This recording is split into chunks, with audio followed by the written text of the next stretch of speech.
Harihi Om Tat Sat. Harihi Om Tat Sat. Harihi Om Tat Sat. Jai Guru, Jai Guru, Jai Guru.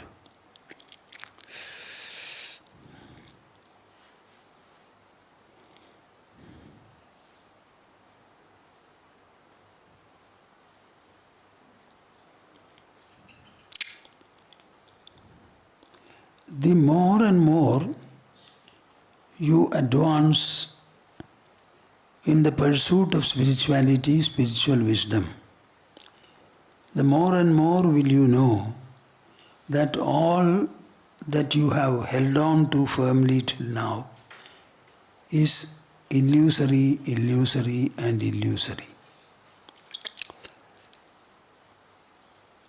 What is the wrong in knowing like this? We are all learning arithmetics right from young age. And we know of numerals. It starts from 1, 2, 3, 4, 5, 6, 9, then 10. When it comes to 10, we put a 1 and on the right side a 0. That is the first time we meet a 0 figure. What does the 0 mean?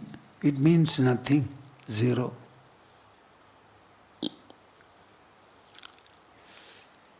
This is the understanding that we have. And nobody worries or thinks about anything more than that. But when you advance in the knowledge of mathematics, do you think the 0 will remain the same? Is 0 a total non-value? Or it has got some value. So higher mathematics will tell you that it has got a very, very small value. Otherwise, 1 multiplied by 0 is 0. And 15 multiplied by 0 is 0. That means 1 is equal to 15. Any number is equal to any other number. The similar is the case with infinity also. So initially we are told the 0 has no value. But when you grow and your understanding has grown, you have become more mature, you are able to understand that 0 was also a very, very, very negligible value. It is not a nothing. I think people accept that also. Exactly in the same manner, you live in this world thinking that everything is real, real and real. At one point of time, you start enquiring into what is meant by real and what is meant by unreal. By the word real or reality, we mean something that is present uniformly, that was present uniformly in the past, is present the same now and will be present the same in future. If this is the definition of reality, we apply it to the world and we find that nothing in this world remains the same. Our own body is subject to growth, then decline and death. As I always say, sun will become cold one day. So everything is subject to change. Everything is subject to change. Is it not a fact? If it is a fact, what is the point in not accepting it? We accept it and still live in this world. We thought that the world was real. Now a new area of understanding has been opened before us, and we understand if we apply the right standards of real and reality, nothing in this world is real. The same applies to our body, our mind, our intelligence, our ego, our wakeful state, our sleep, our dream. So all seem to be unreal. But can the unreal ever be there? All by virtue of itself.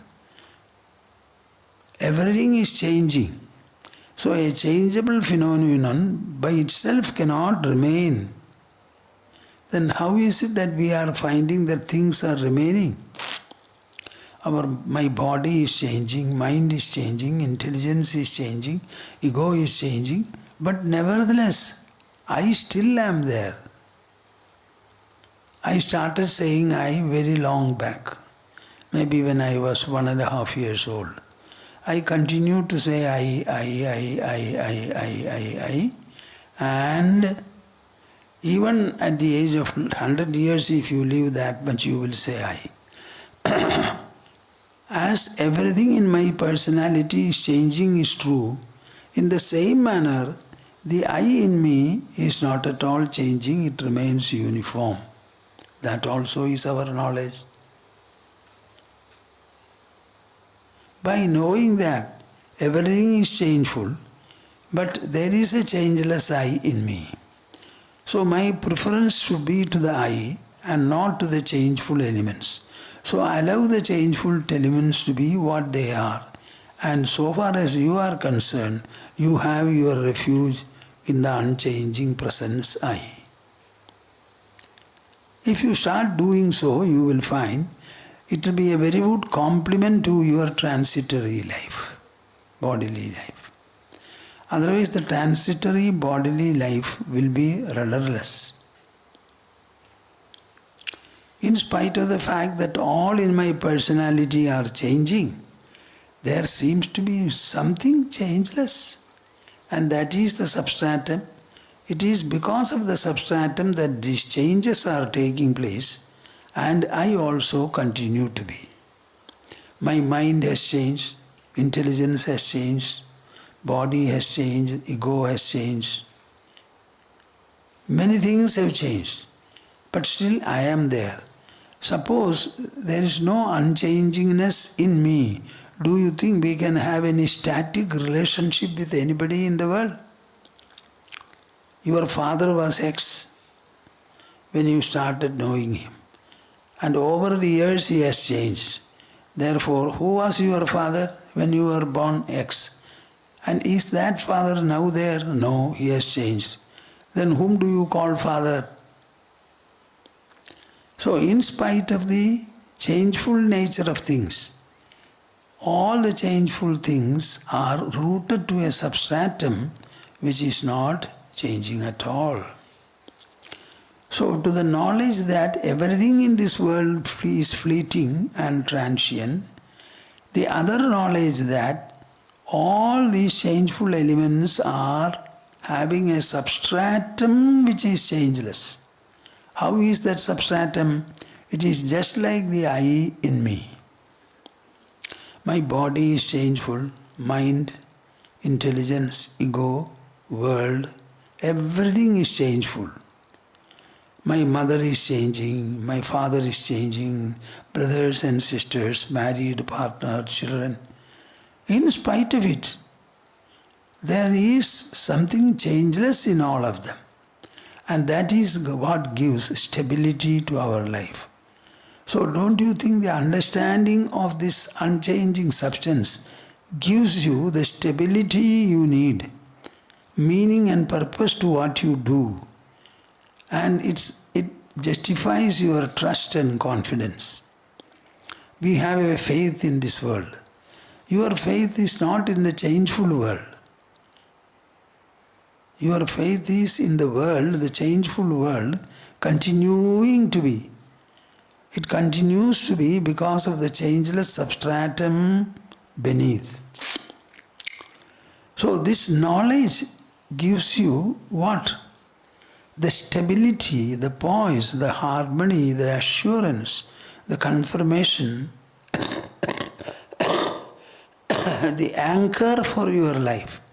So spirituality is a complement to the transitory life we have in our body. Srimad Bhagavatam puts it in a devotional manner. There was a king, Suyajna by name. Enemies started attacking him. So his forces went first, finally he had to go. So he put on all the kingly costumes and he went for war. In the war, he was hit and he fell dead. Knowing he was dead, all the queens rushed to the scene and they sat around the dead body. When the king fell, everything was over. They started crying and weeping, crying and weeping, crying and weeping. The sun was about to set. They were all queens. So who will go there? Ministers cannot go and talk to them. So who will go to them? They were the top people. So nobody had access to their closeness. So when everything was thus in a standstill, God Yama himself decided to appear before them. And the best way to appear was like a small boy. So all women will be particularly attracted when it is a child. So Yama came there as a child and started accosting them. He was saying many things. In the course of his statements, he was saying, "You all say we are lordless and you have gone. Take us also to where you have gone." So he was asking them, "What are you saying? Everybody has come here. Finally we have to go back to where we have come from. So your husband has gone back to where he has come from. Now you are finding fault with it and you are saying you have gone, you have gone.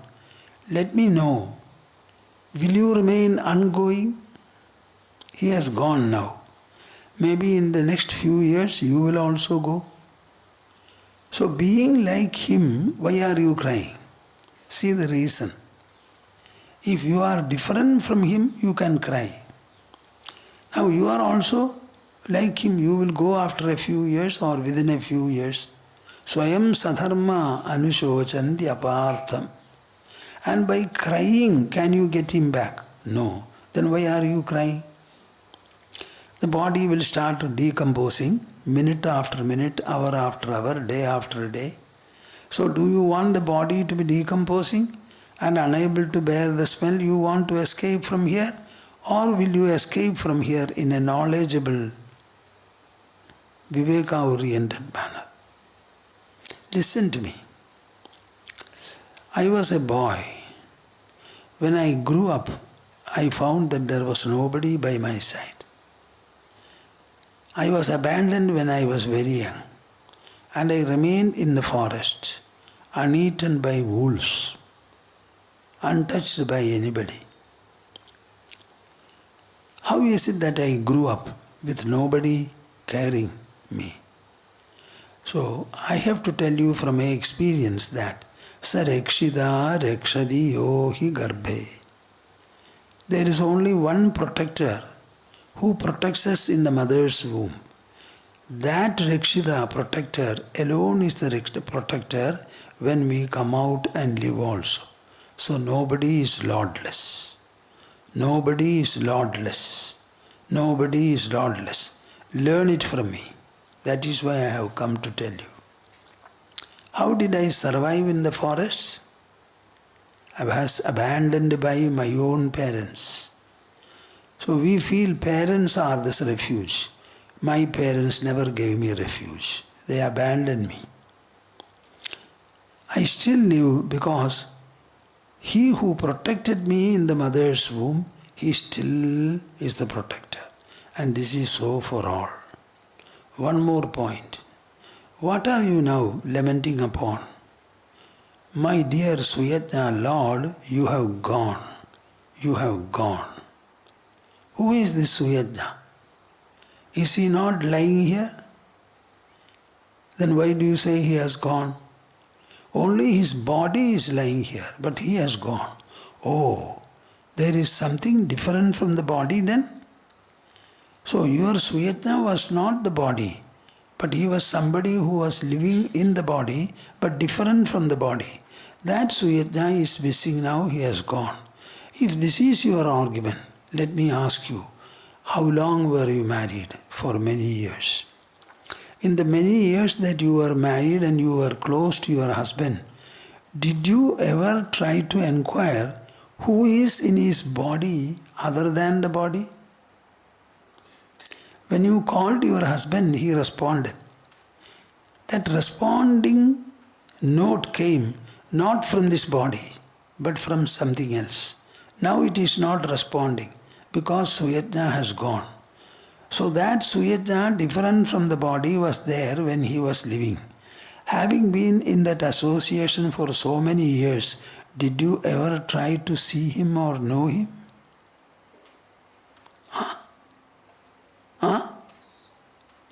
Did you ever try to see him or know him? Now you say the Suyajna has gone, only the body is there. That means there is a Suyajna different from the body living in the body. With so many years of association, did you ever try to know him?